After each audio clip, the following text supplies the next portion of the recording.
আসসালামু আলাইকুম। আপনাদের সাথে শেয়ার করব আজকে এই বেবি নকশি কাঁথা আঁকানোর টিউটোরিয়াল ভিডিও আর কিছু কোশ্চেনের অ্যান্সার দেওয়ার আমরা চেষ্টা করব। আপনারা অনেকেই কমেন্টে অথবা ইনবক্স করে আমাদের জিজ্ঞেস করেন যে আমরা বেবি নকশি কাঁথায় কী কাপড় দেই অথবা কয় লেয়ারের কাপড় দেই, কালারটা কি সেম হবে নাকি, সাইজ কেমন, এগুলো কথা আপনারা জিজ্ঞেস করে থাকেন এবং আমরা ক্লিয়ারভাবে সেই কোশ্চেনগুলোর অ্যান্সারও দিয়ে থাকি। তাও আপনাদের জন্য এই ভিডিওটি করা। আসলে আপু, আমরা বেবি নকশি কাঁথার কাপড়ের ক্ষেত্রে সবসময় সুতি পপলিন কাপড়টা ইউজ করি। এটি এটি বেস্ট কোয়ালিটির সুতি কাপড় এবং কাজ করার পরে অনেক সফট আর কোয়ালিটিফুল কাঁথা হয়।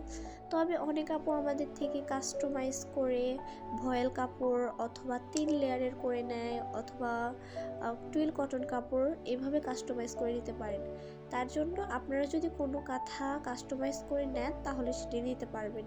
সেখানে যে আমাদের পপলিন কাপড়টাই ম্যাটার করবে তা না, কিন্তু আমরা সাজেস্ট করে থাকি পপলিন কাপড়টাই নেওয়ার জন্য।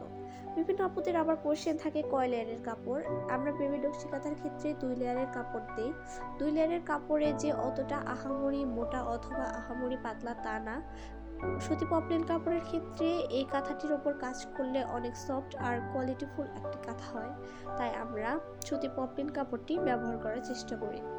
এবং আপনারা যদি কাঁথার সাইজের দিকে যান, আমরা তো সাইজ বলেই দিই, কিন্তু মাঝে মাঝে দেখা যায় কাপড় কাটার পরে এবং সেলাই দিলে কিছুটা অংশ খেপে যায়। আবার দেখা যায় যে আমাদের লাস্টের দিকে যদি কাপড়টা একটু বেশি থাকে আমরা বেশি দিয়ে দিই।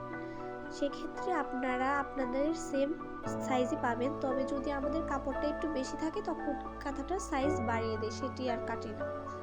তবে ডিজাইনের ক্ষেত্রে আপনারা সেম ডিজাইন পাবেন এবং সেম সুতোর কাজ করা, এটি নিয়ে কোনো ভেজাল নেই।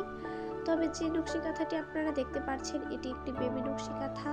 এটি আমরা সম্পূর্ণ নিজেরাই আর্ট করেছি, এটি আমাদের নিজস্ব ডিজাইন। এই ডিজাইনটি ফার্স্টে আমরা মাঝখান থেকে কাজ করে নিয়েছি। আমরা সবসময় চেষ্টা করি আপনাদের মাঝে আমাদের কাজগুলো শেয়ার করার। আসলে কাজের চাপে সব ডিজাইনের টিউটোরিয়াল ভিডিওটা দেওয়া সম্ভব না, তাই আমরা এইভাবে শর্ট করে ভিডিওগুলো আপনাদের সাথে আপলোড করি।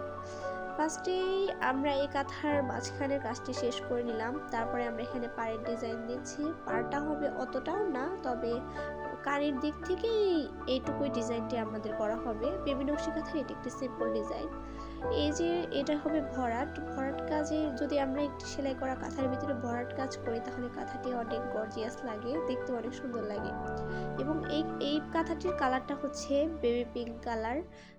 পর্যাপ্ত আলোর কারণে কালারটি ঠিক মতো ভালো নাও লাগতে পারে, তবে এটির কালার হচ্ছে বেবি পিঙ্ক কালার।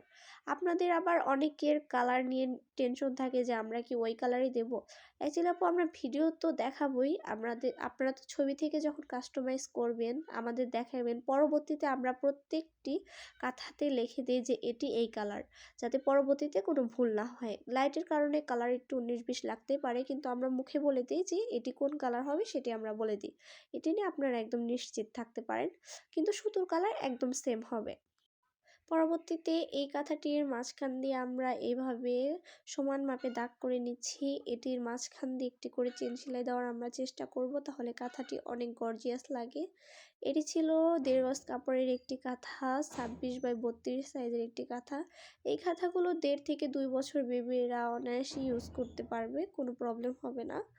এই যে দাগ দেওয়া হচ্ছে এগুলোতে আমরা চেন সেলাই দেব, দিলেটা কাঁথাটা একটু গর্জিয়াস লাগবে। অবশ্যই কাজ করা শেষে আপনাদের ফুল ভিডিও শেয়ার করব। সবাই ভালো থাকবেন। আসসালামু আলাইকুম।